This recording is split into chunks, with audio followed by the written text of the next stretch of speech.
There was a boy who replied to every message in seconds, answered every call, showed up for everyone, helped everyone, waited for everyone. And slowly, people stopped respecting him. And because the world has a strange habit, when you're always available, people start treating you like an option. Ethan was the kindest person you could ever meet. If someone needed help at 2 a.m., he was there.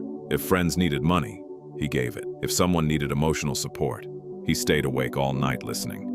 He believed kindness would make people love him, but instead, it made people use him. Every morning, Ethan checked his phone first. Hundreds of messages, not because people cared about him, but because people needed something from him. Bro, can you do me a favor? Can you cover my shift? Can I borrow some money? Can you help me with this? And Ethan always said the same word. Yes, even when he was tired, even when he was struggling himself, even when it hurt him, because deep inside, he was afraid people would leave if he said no. One evening, his mother noticed something strange. Ethan sat quietly at the dinner table, dark circles under his eyes, phone still in his hand, still replying to people. His mother asked softly, "When was the last time you rested?" Ethan forced a smile. "I'm fine," but he wasn't fine, not even close. The truth was, Ethan felt invisible unless people needed him, and that is one of the saddest feelings in the world, being valued only for what you give, not for who you are. Weeks passed. Life became heavier. One friend only called when he needed money. Another disappeared after getting help. A girl Ethan loved only texted him when she felt lonely. And every time, Ethan convinced himself, at least they still need me. That sentence destroyed him slowly. Then one night, something happened that changed everything. Ethan was sitting alone in his apartment, rain hitting the windows softly, phone battery almost dead. His chest felt heavy. For the first time in months, he decided not to reply to anyone. Just one night for himself. But within minutes, messages started coming. "Why are you ignoring me? Where are you? You changed. You're acting weird." Ethan stared at the screen silently, and suddenly, he realized something painful. People were comfortable with his sacrifice, but uncomfortable with his boundaries. That night, he cried quietly, not because people used him, but because he allowed it, because he spent years teaching people that his time, energy, and peace were available anytime, for free. The next morning, something inside Ethan changed, not loudly, not dramatically,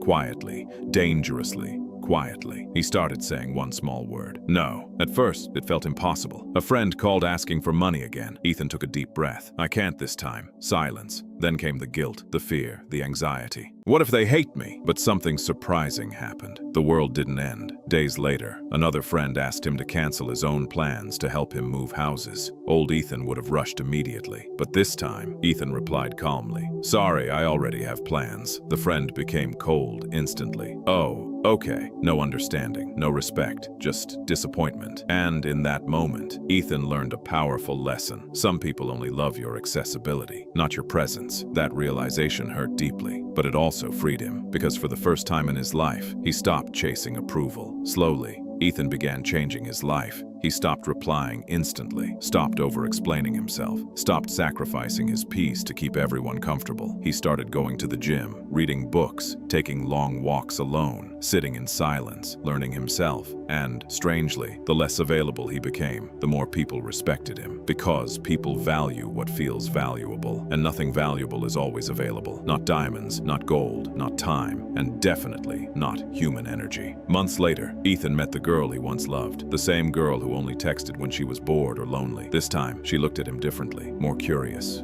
more careful. "You changed," she said quietly. Ethan smiled softly. "No, I finally stopped abandoning myself." That sentence hit her deeply, but it hit Ethan even harder because he realized how much of himself he lost, trying to keep others happy. One evening, Ethan visited his mother again. This time, he looked peaceful, lighter, alive. His mother smiled warmly. "You finally learned." Ethan looked confused. "Learned what?" She held his hand gently and said, "Kind people must learn boundaries, or the world will consume them." Silence filled the room. Deep silence. The kind that changes a person forever. "You see, Being available all the time is not kindness. Sometimes it is fear. Fear of rejection, fear of loneliness, fear of not being needed. But the truth is, people respect those who respect themselves, and self-respect begins when you stop giving everyone unlimited access to your life. You were not born to carry everyone's problems. You are not born to destroy your mental peace for temporary approval, and you do not need to earn love by exhausting yourself. Real people will respect your boundaries. Real people will understand your silence. Real people will not punish you for protecting your peace. The strongest people are not always loud. Sometimes the strongest person is the one who finally says, I matter too. So if you feel exhausted, if you feel emotionally drained, if you feel like people only come to you when they need something, listen carefully. You do not have to be available all the time to be valuable. Read that again. You do not have to be available all the time to be loved. Protect your energy. Protect your peace. Protect your time. Because once people realize they cannot control your availability anymore, they finally realize your worth. And remember this deeply. The moment you stop chasing validation, you begin attracting respect. If this story touched your heart, promise yourself one thing tonight. Stop abandoning yourself